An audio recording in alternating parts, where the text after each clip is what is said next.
Hey everybody, this is Alex Merced from alexmercedcoder.com, and in this video what I want to do is just talk about different ways to make API calls in React and kind of how you should do it. So first off, we're just going to talk about how to just do it, a basic API call without bringing in any special libraries, just using a raw React project. Then I'll show you how to do it using a custom hook in my library, Merced React Hooks, and then we'll show you how to do it in sort of like the hot library of the time right now, React request. So you'll see all three in this video. So let's create a React project first. So I'm going to open up Terminal, and I'm going to use the Vite project generator. So that's npm init Vite. I very much enjoy this because if you do npm init Vite, what it'll allow you to do is create a new project. So we'll just say, hey, React API. And then I can choose not just from React projects, but from like Vue, Vanilla, Preact, Lit Elements, Svelte. And then if I click on React, it'll let me choose from React or React with TypeScript. Nice. Okay, so there we go. So I'm going to cd into that folder. So cd into React API, then do an npm install to install the dependencies. Yay. Okay. So I do have a website with some dummy data. Let me see if I can find it. I think it's just like dummy data dot netlify dot app, if I remember correctly. Yep. Okay, and this is just some like dummy places I can call APIs from. Okay. So let's see here. So we're gonna clean out the app components. I'm just gonna just clear it all out. So just to kind of show you how everything walks through, I'll just start the project, npm start. Oh, okay, that's right. This is the Vite template. So let me look in the package.json. So for Vite, we want to use dev, npm run dev. Okay, so that's started up. Move this to the side, move this to this side. Okay, and it's on localhost 3000. Okay, so there is our React project, right? That's the default when you're using this Vite template. So I'm gonna head over to app.jsx and I'm just gonna empty out the div. Just clear this thing out. Bam. Okay, so now we just have an empty website. Cool, and I'm gonna get rid of this count state, and there we go. So the most built-in, no frills way of doing it is to use the fetch function that's built into browsers. Okay, and essentially the way you would do this is first, the thing is that chances are, when you get the data from the API, at that point, when the data returns, you're going to want to update the screen. You want the data to show up somewhere on the screen or affect something that shows up on the screen. So again, remember, in React, the screen's not going to update unless a state change has occurred. So some sort of state has to have changed. So in that case, we probably want to save our API data in state. Okay, so that way when the data arrives, the component re-renders. So what we do is we just create some state to save the data. So we'll say const API data.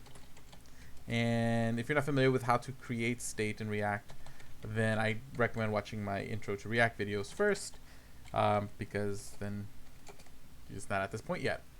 Okay, so I'm going to say using useState, and then what I like to do is I usually like to start it off as null. Okay, not everyone does. Some people start it as an empty array, empty object, whatever. I like to start it as null because I like to do like ternary operators to check, hey, do I have the data? So by starting it as null, I know it's initially falsy, so that I know that at least before the first time I alter the state, I can do different checks, ternary operators, and say, hey, if this is false, that means I don't have the data yet, display something else. Okay, so in that case, so then what we would do is, the problem is, if I were to just make the API call and then update the state, it would create an infinite loop. Why? Because I make the API call, I update the state, which causes the component to re-render, so this function runs again, this whole app function, which causes that API call to happen again and the state to change again, which causes the component to render again, And this just goes on, so forth, so forth, so forth. So to avoid these kind of like infinite loops because of state changes, we have useEffect. So if I have something that needs to run when the component loads, that's going to alter the component state, it should be wrapped in a useEffect. Okay, because the useEffect is going to say, okay, hey, this is only going to happen once. So we're going to set up a useEffect, and then in the useEffect, we pass in an empty function and an array, and the array is typically empty because I typically only want that useEffect function to run once when the component loads.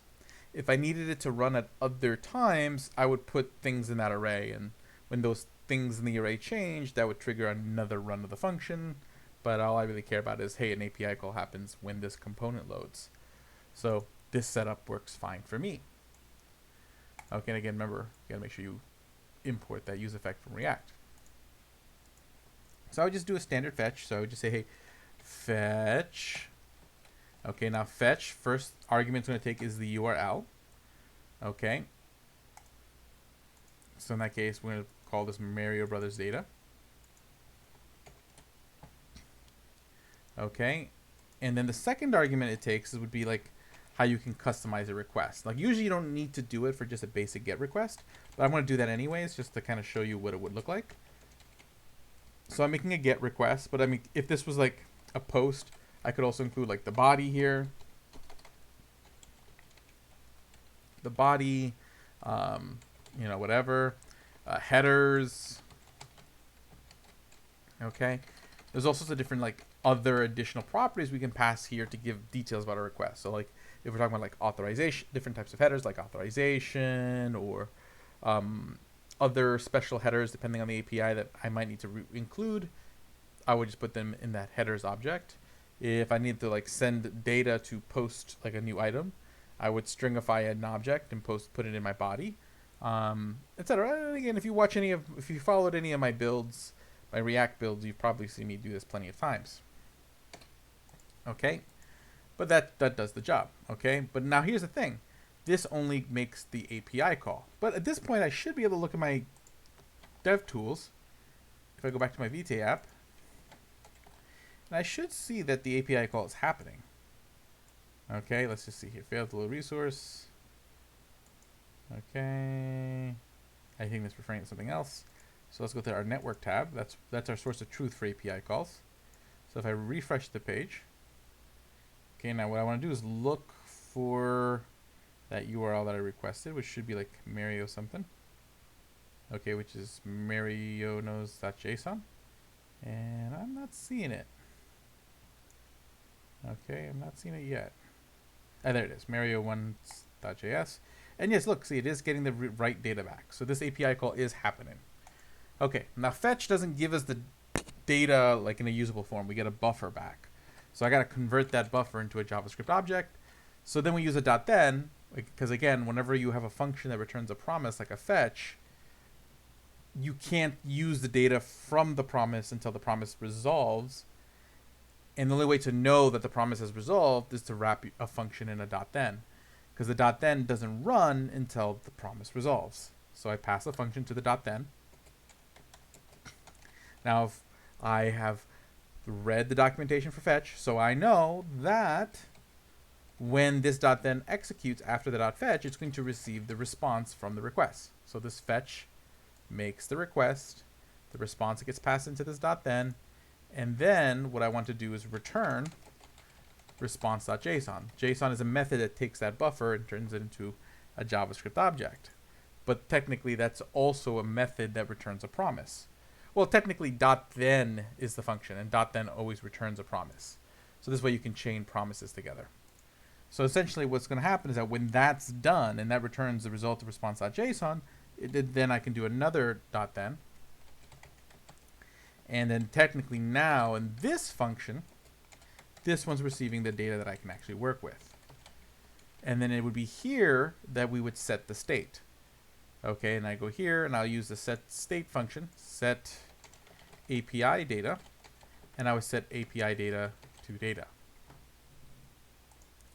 Okay, and now I would check my React Dev Tools to make sure that worked. So I go into components, my React Dev Tools, and I go to the app component, because again, all this is all set up in my app component. So in my React Dev Tools, it's going to show up in app. And there I can take a look at the state here, and I can see, look, there it is. There's the NES games, Mario, blah, blah, blah. Okay, and basically here, what I could do is I could just, let's say I decide I want to map over this data. I would just say, okay, API data. Then I use a ternary operator. So if API data is truthy, then what I want to do is show like an H1. Or actually, we're going to map over it. So we would just do something like API data dot map, and then the map would get a function. And it will return some JSX from that function. So I'll just return an H1. And again, this is going to get a game because it's an array of Mario games. If I go back to... and then again, if it's falsy, I want to show nothing. Okay. So let me go back to components. I'm drinking some sort of error, so let's see what it is. Map is not a function. Oh, wait, let's see here. What's the data I got back from the API? So let's go back to network, because it's saying that my data is not an API. So maybe it's not. Maybe it's, I mean, it's not an array. So let me just check the result of the API call, and it's right. Look, see, it's not an array. It's an object, and the array is inside this property called NES game. So really, what I want to do is API dot NES games dot map. Okay, there we go, and that should make the at least the errors that are causing an issue to go away. Okay, let me go back to components. I should be able to see app in there. Good. Okay, that's fine if it gives me that warning. Cool. And then what I want to do is render. Oh, it's just a picture, so we'll just do an image tag instead. So it would just be like image. Oops. Image source equals game dot image, and then we would just close that image tag. And then that should close that, and then we can close these curly brackets. And now what is, I don't know if the closing div got deleted. I see. So we need another curly bracket here, and then we need a closing div here.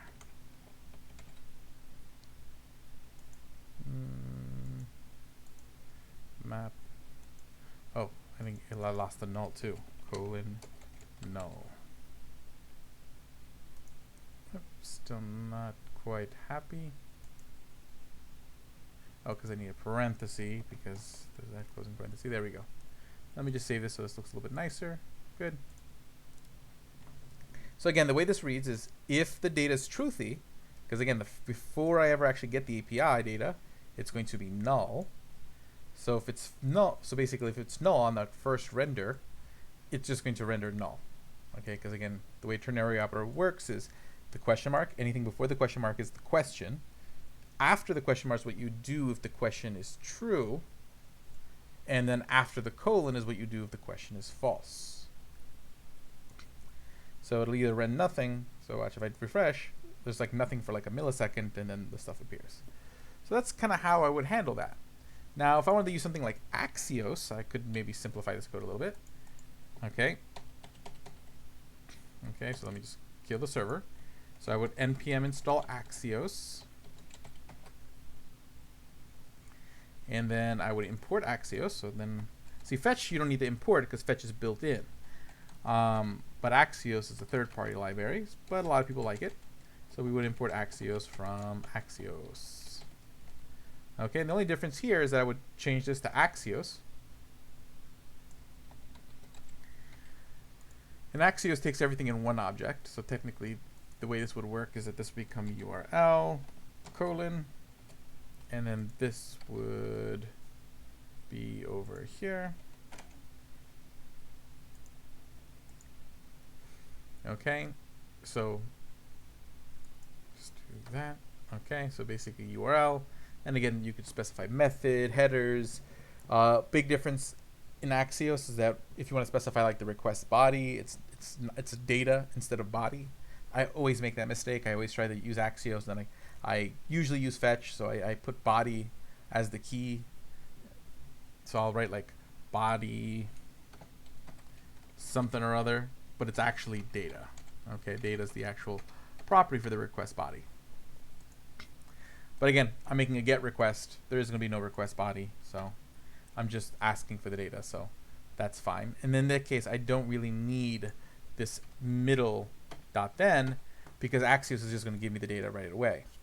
The other big difference, though, okay, so if I refresh this page, okay, we actually have to run the server first.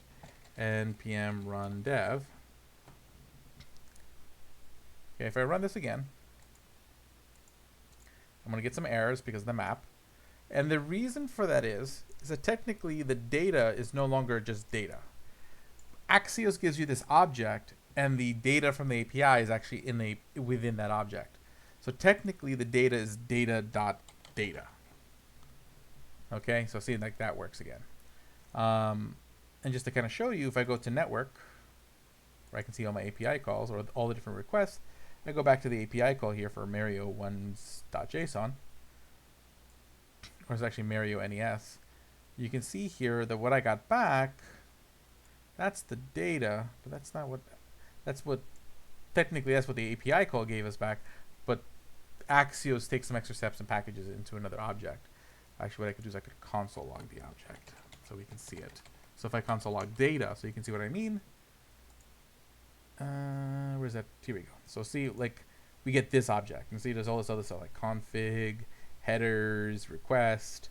But see, like, our data is in this data property. So that's why I had to do data.data in this situation. Okay? That's how I would do with Axios. But see, again, all of this is without pulling in a third-party library. Other Axios is technically a third-party library, but it's basically a replacement for fetch. Now we could bring in some third-party like hooks and components that might make this even simpler. So let's try, first we'll try a Merced React hook. So npm install Merced React hooks. This is a library that I made with a whole bunch of custom hooks and custom components for all sorts of different possibilities. And what we want to do is install import, import use, well, let's first do this from Merced React hooks, because then it'll give me more useful for useFetch. Okay, so it's useFetch is the name of the hook. So you can see there's all these other really cool custom hooks that I made in this library. useFetch. And the way this would work is instead of using useState and having to do this whole useEffect thing and all that stuff, basically I would just say useFetch. The first variable becomes the URL that I'm fetching from.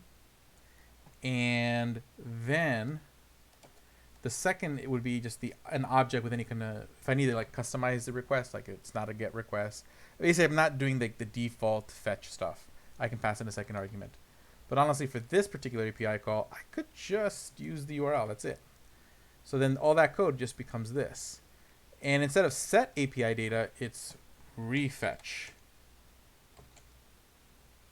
API data. So in that case, this becomes a function that doesn't set the state. It just repeats the API call. So if I need to redo the API call, like get the data fresh again, I just run refetch API data and it'll refetch the API data. But now, if I look at this, like, oh, the server's not running. So npm run dev. Okay. And it works. Okay. And it works. Oh, but I created an infinite loop. Ah. Stop. Actually, no. Stop. Okay. That tells me I need to go back and revisit that and adjust that hook. So I will do that right after this video. And that hook will be working. Okay. Because I did not use the useEffect in the underlying hook. Bad me. Okay. So we will fix that.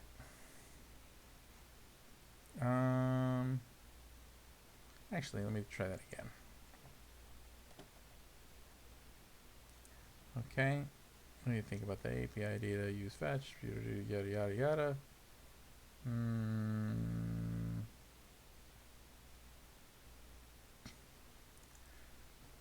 Localhost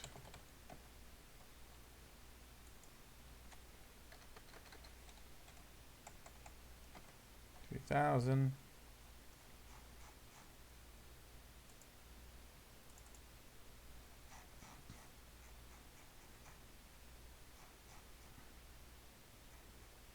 Okay, let's go to Control-Shift-I. And yeah, it is doing an infinite loop, so let's not do that.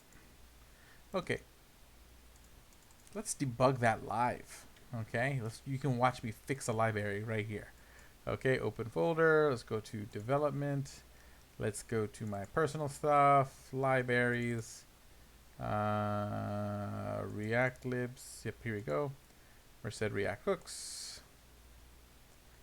Let's go see how I did that. And then we'll do React request. Okay, I'm gonna use CRUD. Well, that's the README. Here we go. Use CRUD.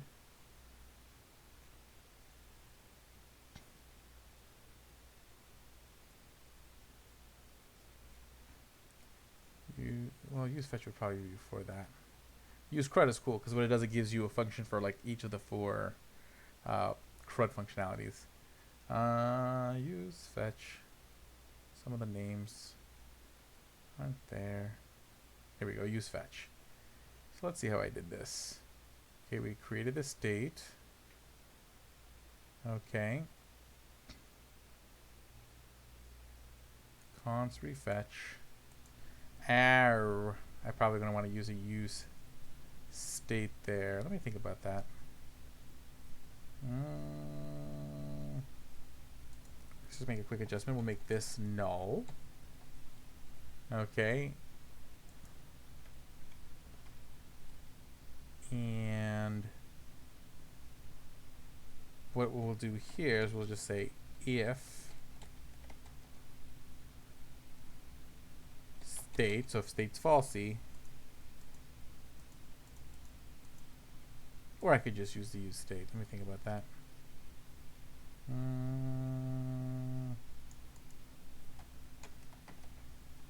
I still kind of want to do this. Okay, and it is complaining about that for K.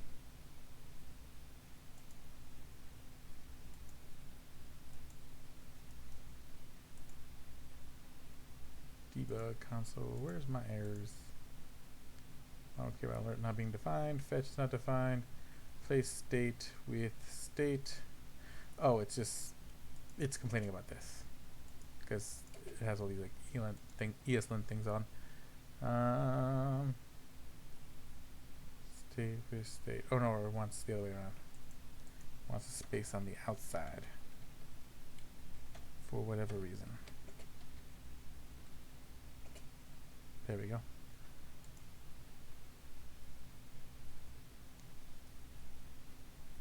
And it wants me to delete this over here. Okay. Cool. So basically what that's going to do is that way if the state is defined, it will not do that again. Let's try it out. So in order for me to do this update, what I would need to do is I need to first update the version number. So here you're learning how to publish a library, so 1.23. And then I need to open this folder in terminal. And then I have a special command that I created, pushypub, that does all the commands, commits to GitHub, pushes to GitHub, and publishes it to npm all in one command. So that way I don't have to do a bunch of commands. Pushypub. Okay. Fixed useFetch. And if you think of a better way to fix my useFetch hook, feel free to make a pull request. Okay, fixed useFetch origin master. Okay, and see, like, it committed, it pushed, and now it's going to update the library. So now 1.23 is the new version. Cool. So that's that. Now let's go back to where we were before. And what I'm going to do is I'm going to reinstall. Okay, and I have a special command for that. So that way I don't have to like do an uninstall then reinstall. There's a special command called npm re. Okay, but I got to be in the right folder. So cd react API, npm re merced react hooks. Okay, so it's uninstalled it and reinstalled it. Yep, and see, now we have version 1.23, which is the version I just pushed. Okay, now let's try this again. npm run dev. See if that fixed the issue. Mario Brothers. Okay, back over here, localhost 3000.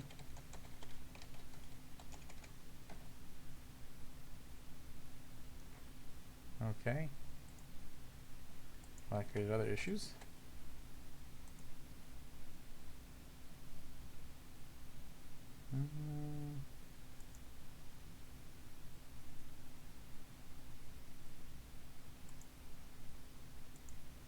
There's app.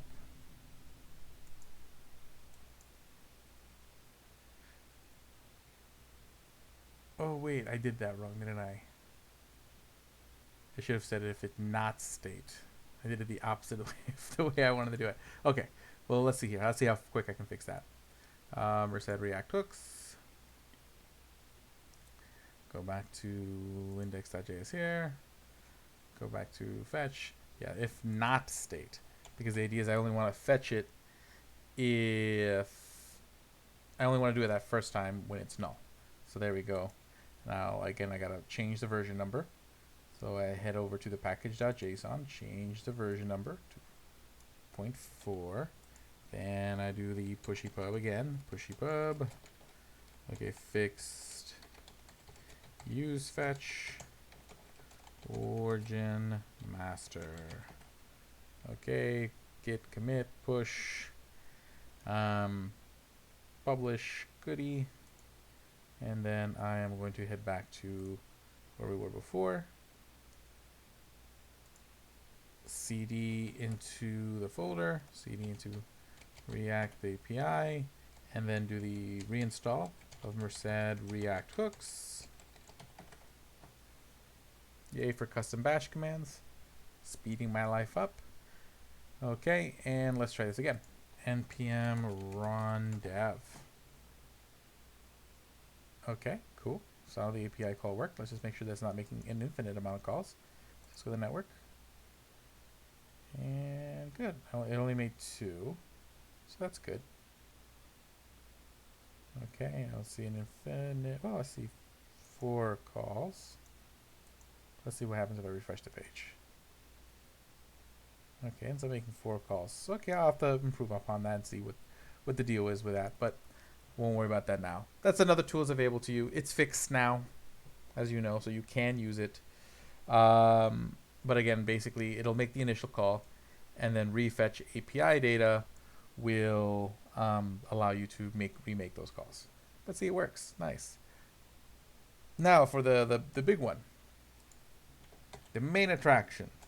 npm install react-request.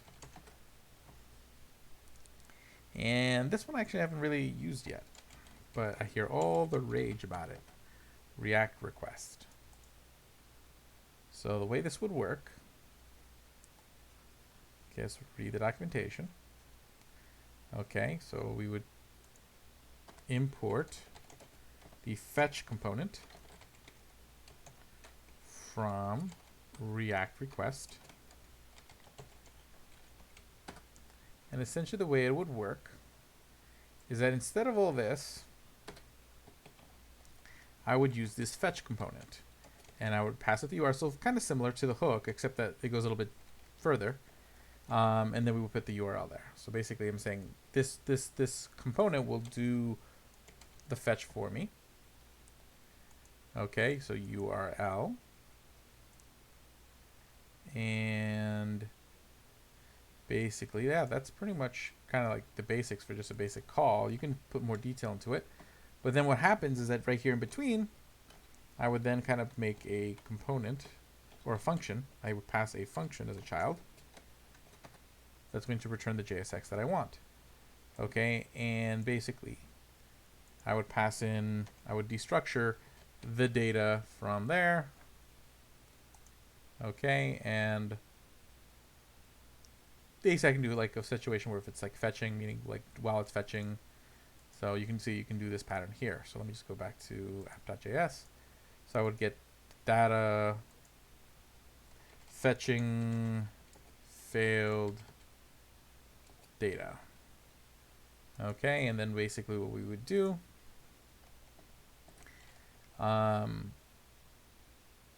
you just do an if statement for each one. So just say, hey, if fetching, it should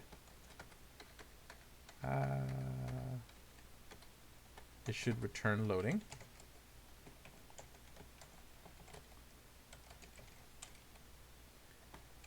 If failed, then we will return h1 the request failed. And then if data, then we would make use of the data. So then what I would do is here is I would return the result of the map. So we would say data dot what was it, NES games dot map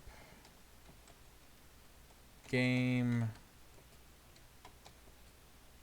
and then we return the image tag with the source equals to the game dot image, and that would be it. Okay, but see, I cut out the whole, like, actually I don't even need this anymore. I can just remove that, and that becomes the whole deal. It's just my JSX. All the logic is just inside this fetch component. So it's just another way to make an API call. And again, all of this also works in other React-based frameworks like Gatsby and Next. So if I do npm run dev again, let's see if that all works. So let's try it out. Okay, and it looks like it works fine. Well, we see that it only made the call once. Nice. And it'll load it up. And if I hit refresh, so you saw the loading for like a millisecond there. And it works. Okay, and see, that's kind of fancy. Okay, and I can easily just kind of scope out the logic for different situations. I don't have to have all this complex state and use effects and all that stuff there. It just works. Not a bad deal. So those are the different ways to make a request in React. I'm sure there's other ways, but I also recommend checking out my Merced React hooks library and checking out all those other custom hooks I have in there. A lot of them are pretty cool. They allow you to like bind your state to like local storage and session storage. So that way you don't have to worry about updating it all the time. Lots of really cool stuff. And again, if you run into bugs, just make run an issue in GitHub and I'll fix it. And that way I know if there are any. So have a great day and enjoy.